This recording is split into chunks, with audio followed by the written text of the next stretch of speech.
Ma'am, let us be fair because you have been insinuating I am a lawyer for Lucky South. That is why... Excuse me, the chair has not been insinuating anything. Madam, nagagalit po kayo dahil sinasabi nyo binibigay ko ng mga salita ang inyong bibig. As far as I know po... Attorney, please stop using that offensive verb insinuating. I am a very plain speaker. Okay. I don't need to argue with you about that, attorney. Pero But you don't need to... Excuse me, sandali po. Actually, as I said earlier... Excuse me. No, excuse me. Ma'am, excuse me kasi... No, excuse me, Attorney Roque. I'm sorry, madam, but I am a resource person invited. Yes, you are. Wait. Let me finish. To answer. Yes, you already answered in excess. Kapag gusto nyo akong... Attorney Roque, please be reminded to respect the chairperson. I'm very respectful, Madam Chair. Paano respectful na nagsasalita siya, sinasabayan mo siya? I apologize, Senator Gatchalian. One more, I apologize. I will cite you in contempt.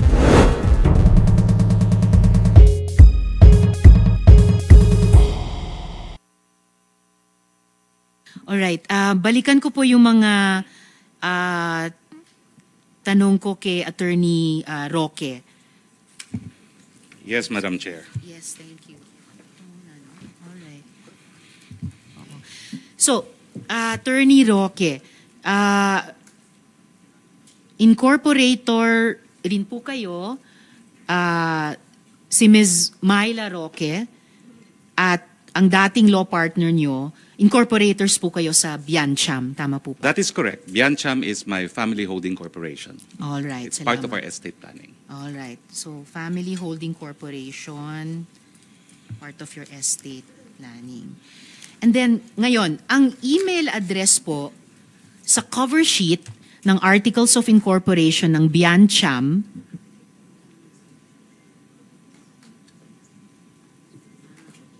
all right, so verbally i-redact ko na lang, hindi ko na lang babanggitin yung email address.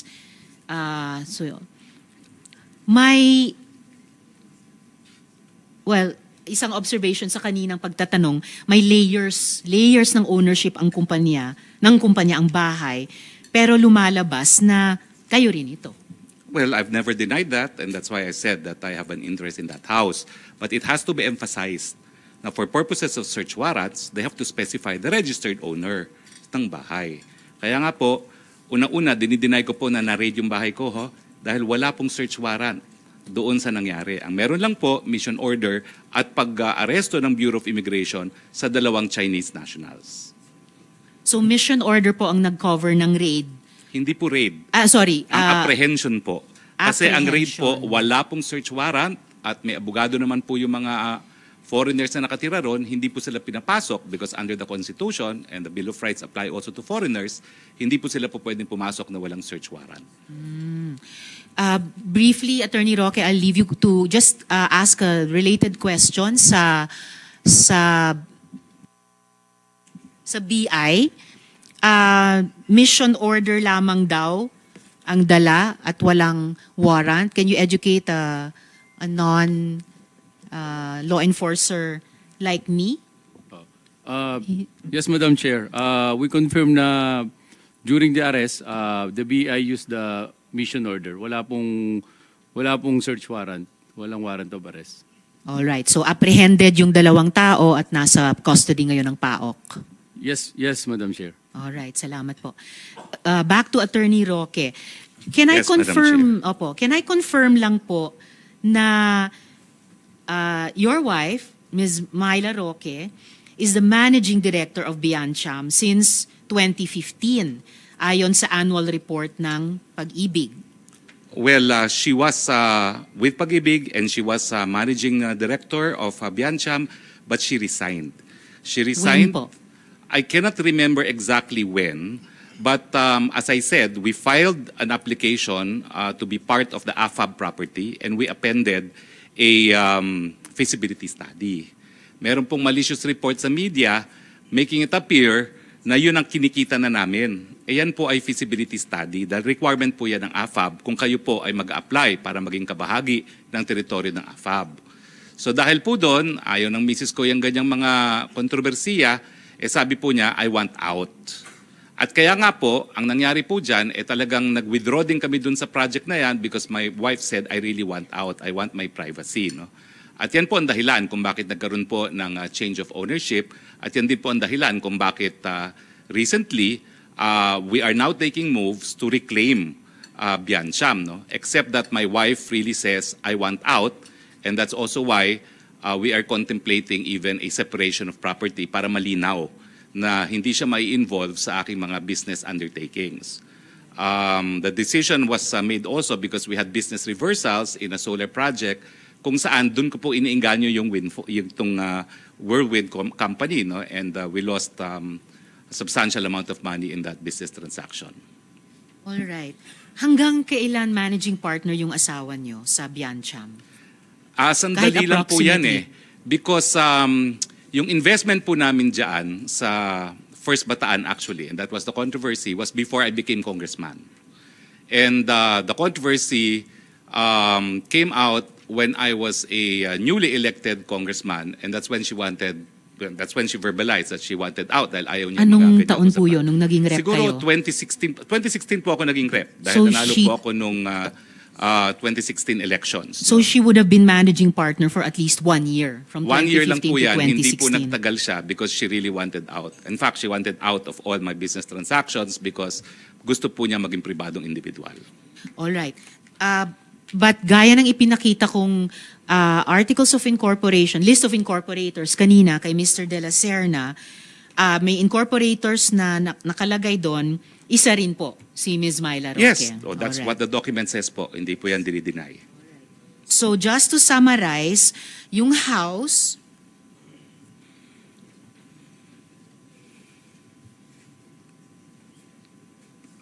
all right. Okay, before I summarize, regarding yung pinaplano yung takeover sa Biancham, so ibig sabihin ba, bibilihin nyo yung shares ni AR? Bibilin De La Serna? Bibilihin nyo yung shares ng ibang shareholders? Or kaninong shares or kani-kaninong shares ang bibili ninyo para ma-effect yung takeover? Ang share po ni R is 1 share. Ang tawag lang po dyan, qualifying. Kasi bago po naamindahan ang corporation code, kinakailangan meron 5 na directors at 5 incorporators. Ngayon po pwede na pong magkaroon ng 1-man corporation. So kaya po yung mga nakalagay po dyan na 1 shareholder lamang, they are what is known as qualifying shares para makumpleto yung 5. Now, ang nangyari po kasi dyan is dahil we were also applying for an AFAB accreditation, and at that time sa Kongreso po, nagkaring malaking issue yung pag-aari ni Congressman Florendo sa Tadeco, minabuti na rin po namin na lumabas muna doon sa investment sa Bataan. So nalugi po kami doon pero binalik ang pera namin na wala namang bawas, nawalan lang kami ng interest. So yun po ang dahilan kung bakit nagbago po yung shareholdings ng Biancham. No? Pero ngayon po, as we speak, and even before this controversy, the papers are being drawn na babalik po ako. No? I'm going to repurchase the shares and I will register it soon. No? Dahil malinaw naman ang gusto mangyari ni Mrs. basta wala siyang kinalaman doon sa mga negosyo na pinapasok ko. So magiging malinaw kung ano yung sa kanya, ano yung sa akin, at para ang isusugal ko lang, to quote her words, is yung sa akin lang at hindi niya isusugal yung sa kanya at sa pamilya.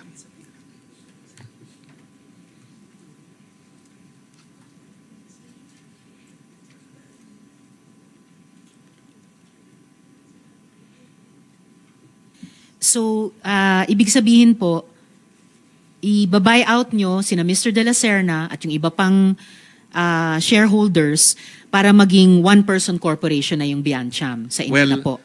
Well, actually, napirmahan na po nila lahat ang mga dokumento, no, papunta sa akin, pero hindi pa po kami nagdonotaryo kasi inaayos pa. No? So, hindi naman po one-man corporation yan. Dahil sa totoo lang, kukuha rin po ako ng mga partners. So, magkakaroon din po kami ng reallocation, pero mangyayari po ay babalik talaga po ako dyan. So just to summarize, yung bahay na naging subject ng mission order para ma-apprehend yung 2 tao na associated sa Pogo Hub sa Bamban, that house is owned by PH2. PH2 is owned by Biancham, and your wife was managing director for about a year of Biancham. Yes po. All yes. right. So we will just do more research on that. And because it is owned by PH2, Madam Chair, corporation under the laws approved by Congress have separate personalities from the individuals constituting the corporation. Sige po. So those are my questions. No, sorry. So just to continue, Attorney Roque, so even after the testimonies of Chair Tenco and Attorney Fernandez, minimaintain nyo pa rin po ba na hindi kayo lawyer ng Lucky South 99 o kahit anong POGO for that matter? I confirm that 100%. And the reason po is, dala-dala ko po ngayon ng mga dokumento. Alam niyo po, ang attorney-client relations, kinakailangan po yan magkasundo ang partido because it is the highest fiduciary relationship. Kaya nga po yung tinatawag na attorney-client privilege, biski dito po sa Kongreso, hindi nyo mapapakonteb kapag na-invoke yung attorney-client privilege. At sa totoo lang Within po, certain limitations, of course. at sa totoo lang po, sana kinuha po ako ng Lucky Star na abogado. Bakit po? Dahil yung raid sa PORAC, unconstitutional po yan. Nag-raid po sila, kumuha sila ng warrant of arrest galing sa Bulacan judge outside of jurisdiction. Excuse me, sige. Well, Hindi natin ano na po? ini-investiga yung raid. We are investigating Yes, the ma'am, but POGO. I'm just saying kasi- So, please just make your Yeah, answer mabilis to lang this po. short. Kasi Yes. it was actually just a yes or no Ma'am, question. but ma'am, let us be fair because you have been insinuating I am a lawyer for Lucky South.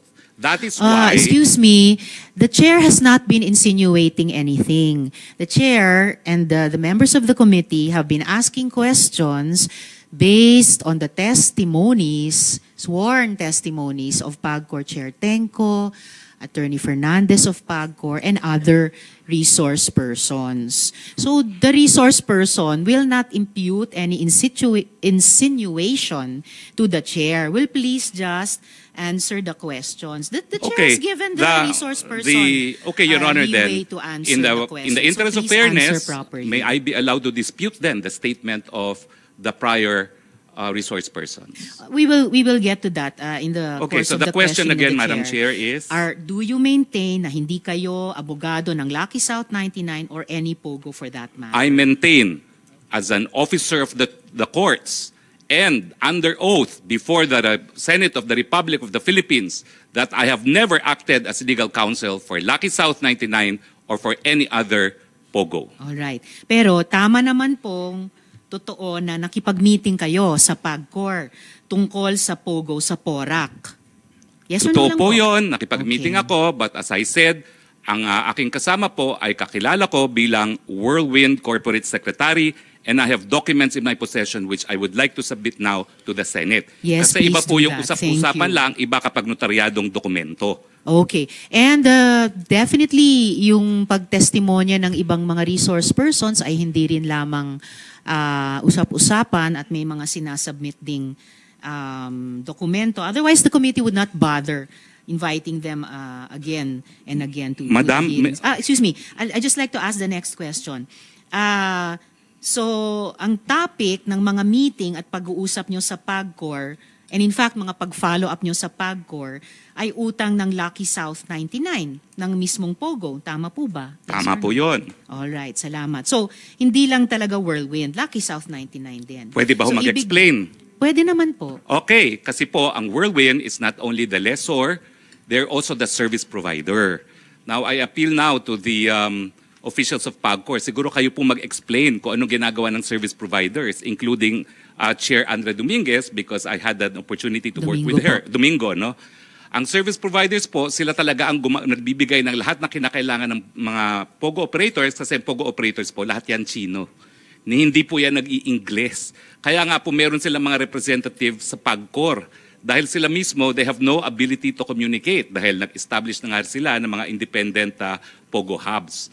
So ang pagkakaintindi ko po talaga, trabaho po ng service provider na magbigay ng serbisyo sa kanilang mga kliyente. All right, Attorney, salamat. The committee will ask further questions sa PAGCOR. Balik na lang po tayo dito sa Lucky South at PAGCOR, no? Ang sabi po nyo, you did not authorize the use of your name in the organizational chart.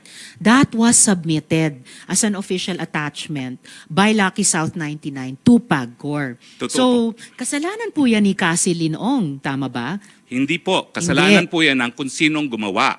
Sino Dahil ang wala gumawa? naman pong establishment. Gumawa po niyan Lucky South. Yes. Dahil sila po nag-a-apply. Na si Cassie Linong ang isang doon. Wala po ang pa boss tayong doon. ebidensya na nagpapakita kung sino nag-submit talaga ng mga dokumento, but PAGCOR can confirm kung sino talaga nag-submit ng mga dokumentong yan. Okay, we will Pero, ask PAGCOR that again later. We asked them before. Basta ang malinaw po sa komite ay yung organizational chart na yan, na may drawing, may box, na legal, na nandun yung pangalan nyo, was one of the official attachments sa submissions ng Lucky South 99 sa PAGCOR.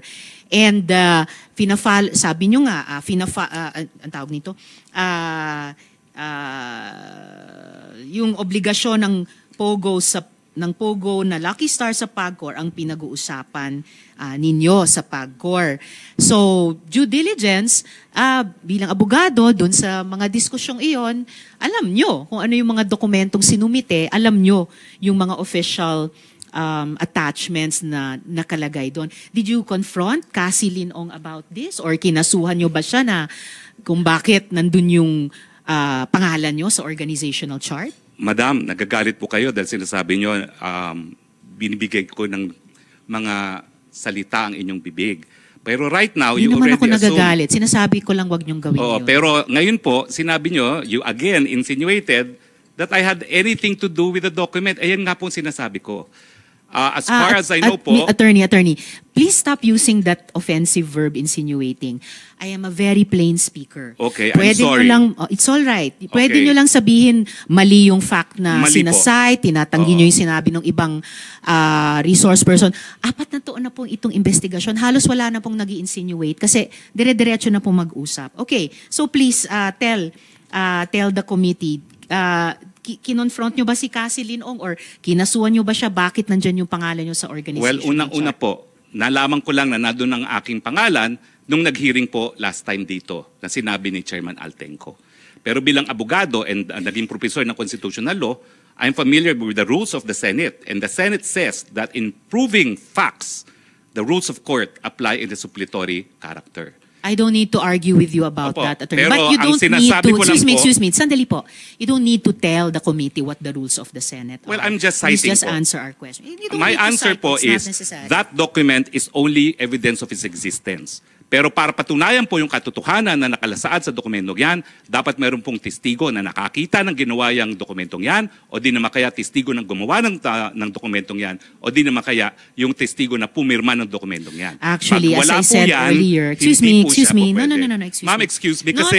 no, excuse me, Attorney Roque. I'm sorry, madam, but Yes, I am a it's all resource right. person invited. Yes, you are. I was Wait. asked Let me to finish. answer. Yes, you Hindi ko po already answered in maintindihan, excess. Kapag gusto nyo Sandali akong po. tumigil, papatigil nyo kapag ako nag-explain. Yes. I thought we were engaged in Attorney. the search for the truth. Oh, definitely we are. Attorney Roque, what I am Sir, saying, Madam yes, and Chair. Sherwin. Attorney Roque, please be reminded to respect the chairperson. I'm very respectful, Madam Chair. Paano respectful na nagsasalita siya, sinasabayan mo siya? I apologize, Senator Gatchalian. One more, I and apologize. I will cite you in contempt. And if you disrespect the chairperson, we'll be compelled to cite you in contempt. I understand and I apologize. Huwag mo naman Your Honor. sabayan siya, nagsasalita siya. Siya ang chairperson. Okay, Your Honor. I understand. I apologize. Salamat, Sen Sherwin. At salamat, Attorney Roque, sa apology niyo kay Sen Sherwin. All I'm saying is, there is no need for any resource person to cite the rules of the Senate to a Senate committee. We know that. So please just answer the questions which are being asked of each resource person at length with an embarrassment of time para masagot nyo yung mga tanong. But please stick to the topics and do not lecture a Senate committee about the rules of the Senate committee. We know that.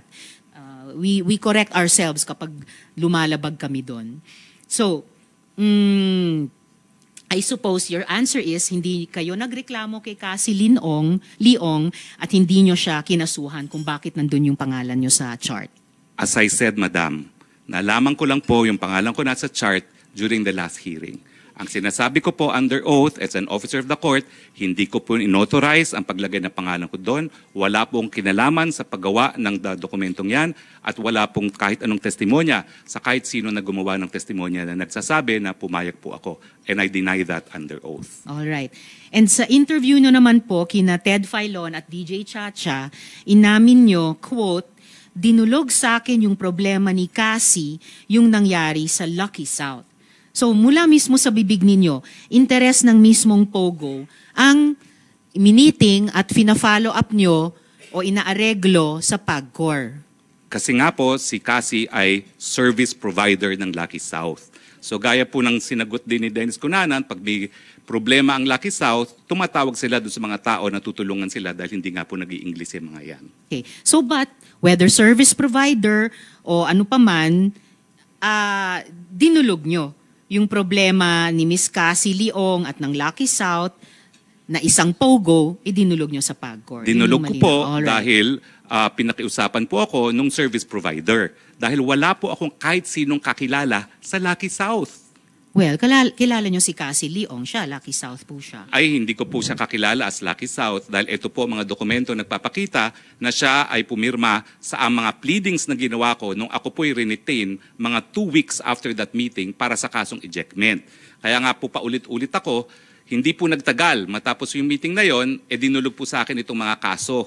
At 3 kaso po yan at lahat po ito ngayon isusumiti ko sa ating komite na nagpapatunay po na ang aking kliyente sa mga kasong ito ay Will Win at ang pumirma po ay si Cassie Ong bilang Corporate Secretary. Madam, I'm now turning over these documents and this consists of number 1, ad cautelam motion to quash or recall writ of execution filed before Branch 114 of the Regional Trial Court of Angeles City, omnibus motion for manifestation, entry of appearance, and second manifestation, remand of the case to MTC, filed before the Municipal Trial Court of Porac, Pampanga, both of which contain the filing with our consent by one Catherine Cassandra L. Ong, Corporate Secretary, Whirlwind Corporation. No? And of course, the third one is a petition for annulment of judgment with application for temporary restraining order and writ of preliminary injunction, docketed as CA-GR number 18013, filed with the Court of Appeals, also bearing verification and consent signed by Cassandra L. Ong as Corporate Secretary of Whirlwind Corporation. Salamat, May I submit Attorney. these Yes, documents to the COMSEC, paki-receive kay Attorney Corporate Roque. Secretary, Your Honor. To the Committee Secretary. Yes, thank you. I to the Committee Secretary. Yes. Speaking of Cassie Leong again, in contact po ba kayo sa kanya? Baka naman pwede niyong sabihan siya na mag-show up na dito. I will advise her to show up dahil kinakailangan talaga, especially to prove kung ano talaga yung reklamo niya kay Mr. Dennis Cunanan. Salamat. At kung nasa Singapore na siya, malapit lang naman mag-fly back. Ngayon, Attorney, Lucky South has had issues of criminality and illegal activity since 2021 and yet pinacilitate nyo itong problem-solving session sa PAGCOR. Bakit Ma'am, po? ang totoo po dyan ay, again, PAGCOR should be the one to clarify this. Yung na-in-trouble po dyan is a sub-licensee. Dahil tinanong ko po si Cassie dyan. Yung panahon po na meron pang sub-licensee at mother's title po, mother license ang Lucky South, ang na-in-trouble po dyan ay hindi po doon sa Porac. Doon po siya sa Friendship Highway. So it is a Saan po yun? sub-licensee. Anong pangalan at ang Friendship Highway po ay, it's also in Angeles City, no? Not in Porac anymore. Pero yan pong na-raid is not the Porac facility. It is a different location, a sub-licensee of Lucky Ano South. pong pangalan ng sub-licensee? Ay pareho naman po lahat yan eh.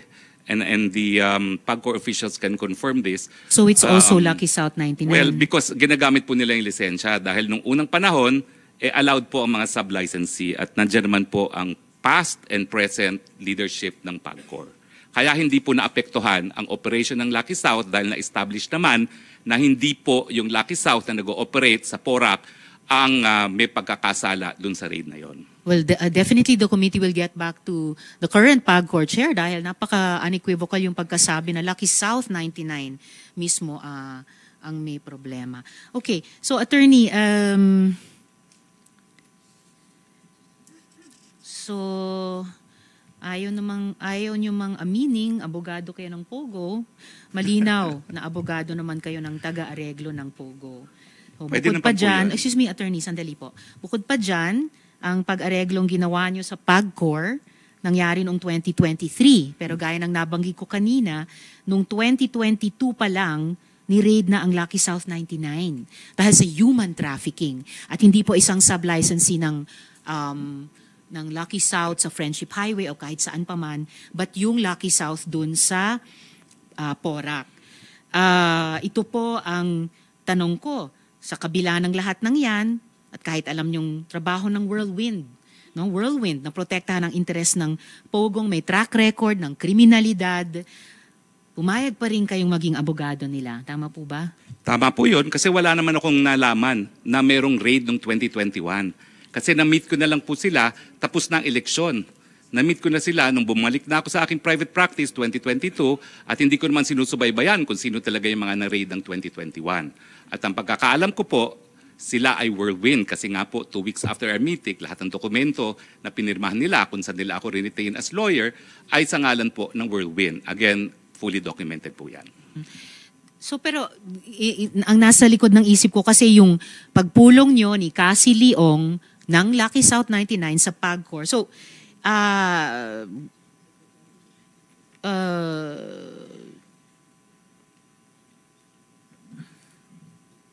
inaamin nyo po ba na ang pag-areglo nyo sa PAGCOR ay para sa Lucky South 99 at hindi para sa Whirlwind lamang? Hindi po. Ang aking tinulungan po ay Whirlwind. Kasi noong nga panahon po yan, hindi ko nga po kakilalang Whirlwind bilang isang kliyente. Kakilala ko po sila dahil iniinganyo ko sila mag-invest sa mga energy projects. So yung pagsama ko po sa kanila, well, if we go by the Supreme Court definition of attorney-client, yes, meron pong attorney-client relation, pero it was more of an accommodation. Wala po kami engagement. Hindi po ako bayad doon. Nagkaroon lang kami ng engagement 2 weeks after dahil nga po dito sa ejectment case na nangyari. So kumbaga, that was part and parcel of my effort to entice them to invest into projects that I'm pushing for renewable energy dyan sa Cebu. At in a time span po of mga 1 year, talaga naman pong, well, frustrated po ako dahil hindi ko rin sila nainganyo. But ang naging suma total po, naging tutor nila ako for renewable energy at ang decision nila bago ang pangyayari ng lahat ay sila magde-develop ng sarili nilang solar farm at magtatayo pa di umano ng isang integrated solar panel manufacturing facility. No? So medyo nainis po talaga ako doon dahil nga ang dami kong oras na ginugol pero pampalubag loob ang sabi naman ng Whirlwind, bibigyan ka namin ng shares, founder shares dahil ikaw ang tutor namin dito sa negosyong ito. Salamat, attorney. Yun lang yung mga tanong ko sa inyo ngayong araw. But please stay because I'm sure my colleagues will have questions for you. Salamat din po and again, I apologize. Alam niyo naman po, init ng damdamin. Kasi kung makikita niyo po yung release ng PAGCOR, abay ako dahil naglabi para sa illegal na logo. Hindi naman po yun ang sinabi ni Altenco. I appreciate it, Mr. Altenco. Pero dapat naman po, call your attention of your PR department na nag-issue ng press release. Kasi yung hindi niya po pinangalanan kung sino yun, parang showbiz, talaga pong sinabi nila na mayroong ex-cabinet member na nag-intercede para sa lisensya sa isang illegal pogo. Hindi naman po talaga yung pangyari. And I appreciate that you said the truth before this committee. Alright, salamat, attorney. Yung mga side discussions on the side na lamang po.